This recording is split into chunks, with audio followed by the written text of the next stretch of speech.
భర్తల సంగతి కూడా చెబుతాను. కొంతమంది భార్య కష్టపడి ఇంటికాడ వెట్టి చాకిరంతా చేస్తుంటది. వచ్చి అంటాడు ఇంటికి వచ్చి, ఏం చేస్తున్నావే, ఏం చేస్తున్నా, కూర్చోబెట్టి బతికిస్తున్నా.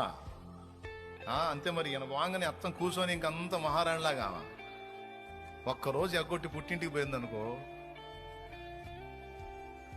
గందరగోళం అయిపోయింది బతుకు. కనీసం ప్లేట్లోకి ఫుడ్ కూడా రాదు. పోయి ఏ హోటల్ దగ్గరకు పోయి ముష్టెత్తుకోవాలన్నట్టు అయింది పరిస్థితి. నిజంగా అండి, లేడీస్ ఇంట్లో లేనప్పుడు అర్థమైంది వాళ్ళ అవసరం, వాళ్ళ పని ఎక్కడ దరిద్రం అక్కడే ఉంటది.